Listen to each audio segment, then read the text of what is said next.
Hallelujah, প্রভু স্তুতি হোক। তো আমরা প্রার্থনাতে যাব, রোজ যেমন আশীর্বাদে প্রার্থনাতে আসি, পিতার বচনে আসি। আজকের পিতার আশীর্বাদে আসতে পেরেছি, পিতাকে অসংখ্য ধন্যবাদ করি। পিতা, পুত্র, পবিত্র আত্মার নামে আমেন।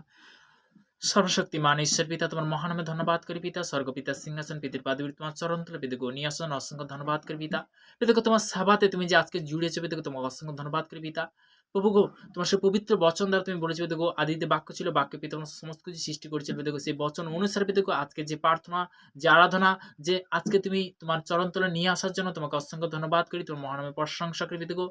তো সর্বদা প্রভু তোমার বচন দ্বারা যে আজকের যে কি বাক্য বলেছে মতিলিখিত সুসমাচার, তার সাধুদায় সাত পদে বলেছে পিতাকে যাচ্ছ করে তুমি অনশন করবে, বেদার আঘাত করো, তোমার জন্য খুলে দিয়ে যাবে পিতাকে। সর্বদাই আমার বিশ্বাস পিতাকে যে আজকের পজিটিভ শিক্ষা তুমি দিচ্ছ, তোমাকে অসংখ্য ধন্যবাদ। দেশ বিদেশের মধ্যে যারা কর্মজীবনের কাজের মধ্যে রয়েছে, তারা যে শুনছে, বিভিন্ন প্রান্তের বিভিন্ন দেশের মধ্যে রয়েছে পিতাকে, তাদেরকে তুমি মহামা আশীর্বাদ করো পিতা। এই প্রার্থনা আসি মুষ্টি আমার মহান যিশু নাসিরের নাম থেকে ছিলাম, আমেন আমেন। তো বাক্য দ্বারা বলতে কি আমরা জানবো, তো তেমনি প্রভুর বচন বলেছে এখানে গীত সংগীতে তার 112 অধ্যায় তার 9 পদে, তিনি ব্রহ্মাকে গৃহহীন করেন, পুত্রের আনন্দ মিয় মাতা করেন, তোমরা সদাবুর প্রশংসা করো। এখানে কি বলছে, বন্ধাকে গৃহহীন করে ঈশ্বর গৌরব। বন্ধা তো তেমনি বলতে কি অনেক মা আছে আজকের, বলতে কি যে ক্যান্সার ভালো হচ্ছে, প্যারালাইসিস ভালো হচ্ছে, বাবা কথা বলছে, অন্ধ দেখছে। দ্বিতীয় কথা, যে সন্তান বলতে কি মা হতে পারে সে কিন্তু মাও হচ্ছে। আমরা বড় বড় সাক্ষ্য দেখেছি। হালেলুয়া, প্রভু স্তুতি হোক। তো তেমনি ঈশ্বরের বচন কি বলছে এখানে, যে আহ গীত সংহিতা তার 112 অধ্যায় 9 পদে, তিনি ব্রহ্মাকে গৃহহীন করেন, পুত্রের আনন্দমীয় মাতা করেন, তোমরা সদাপ্রভুর প্রশংসা করো। কার প্রশংসা করব? সদাপ্রভুর প্রশংসা করো। ঈশ্বরের গৌরব। তো বচন থেকে, বাক্য থেকে আমরা যখন জানি, বাক্য থেকে যখন আশীর্বাদের বচন যখন আমাদের মধ্যে আসে, পিতা তখন কি করে? আশীর্বাদে পরিণত করে, তাই না? যখন বচন অনুসারে যখন চলবে, তখন পিতা কি আশীর্বাদে পরিণত করবে। তো তেমনি একটা বিষয় কি, বিশ্বাস। তো যিশু কথাই বলেছিল যে বিশ্বাস রাখো। মার্ক লিখিত সুসমাচার তার 11 অধ্যায় 22 পদে পরিষ্কারভাবে লেখা আছে, যিশু তাহাদের বললেন ঈশ্বরের কি বিশ্বাস রাখো। কথাই বলছে মার্ক লিখিত সুসমাচার তার 11 অধ্যায় 22 পদে, অবশ্যই লিখে নিতে পারো, 11 অধ্যায় 22 পদে।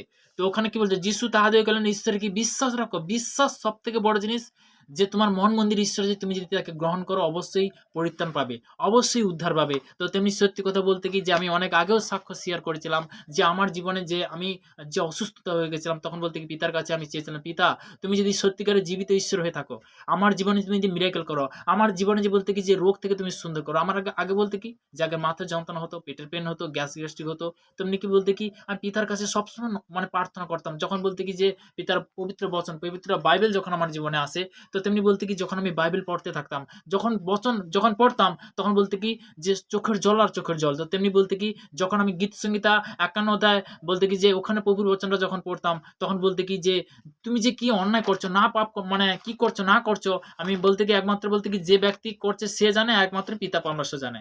এখানে বলতে কি জগৎ কি জানে, মানুষ কি জানে, কেউ জানে না, একমাত্র তুমি জানো এবং কি পিতা পরমেশ্বর জানে। তো তেমনি বলতে কি যে তুমি যে অন্যায় করছো, সে অন্যায়ের বলতে কি দ্বিতীয় বংশবলী তার 7 অধ্যায় 1 পদে কি বলেছে, যে আমার প্রজারা 7 অধ্যায় 14 পদে, যে আমার প্রজা যার উপরে নাম করিতেছে তাদের নম্রে প্রার্থনা করে এবং আপনাদের প্রতি ফিরে স্বর্গ হইতে আসিবে, তাদের পাপ ক্ষমা করবে, তখনই ক্ষমা করবে। তো তেমনি বলতে গীত সংগীতে যখন আমি 3 বারবার যখন দেখি, কেননা আমি নিজে আমার অধর্ম সকল জানি, আমার পাপ শুধু তোমার সম্মুখে আছে। হালেলুয়া। কেউ কারোর পাপ নেবে না।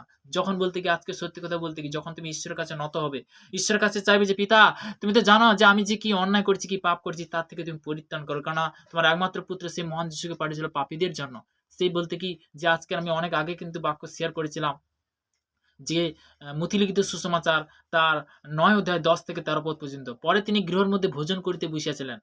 তো যখন গৃহের মধ্যে যখন ভোজন করে এবং বলতে কি অনেক বলতে কি যে সেখানে করপগাড়ি এসেছিল, অনেক পাপী এসেছিল, এসে বলতে কি যিশুকে বলছে যে হ্যাঁ তোমাদের গুরু কেন ওই পাপীর সঙ্গে বলতে বুঝছে, ও তো মানে পাপ করেছে, অন্যায় করে। যিশু কি বলেছিল যে আমি ভালো মানুষের জন্য আসিনি, কিন্তু কি সে পাপীদের জন্য আসছে। সে কিন্তু ভালো মানুষের জন্য আসেনি, পাপীদের জন্য আসছে, পাপ থেকে পরিত্রাণ করার জন্য, সেসব ব্যক্তিকে কি আশীর্বাদে পরিণত করার জন্য আসছে। তার বাক্যর মধ্যে বহুত শক্তি আছে। তো আমরা বলতে কি যবে থেকে রোমীয় 10 অঙ্গীকার হয়েছি, তবে থেকে পিতা কি আশীর্বাদে পরিণত করেছে। যিশুকে যবে থেকে গ্রহণ করছো, তো তেমনি বলতে কি যে তখন থেকেই বলতে কি ঈশ্বর তার একমাত্র পুত্রকে যে গ্রহণ করবে সে অনন্ত জীবন পায়। তো তেমনি বলতে পিতার বাক্য বলেছে, যোহন লিখিত সুসমাচার তার 1 পদের উপরে কি লেখা আছে, যিশুই পথ। তো তেমনি বলতে কি যোহন লিখিত সুসমাচার তার 14 অধ্যায় 6 পদে কি বলছে, যিশু তাহাদের কল আমি পদ সত্য জীবন আমা দিয়া না আসলে কি পিতার নিকটে আসে না। পিতার বাক্যের মধ্যে বহুত শক্তি আছে।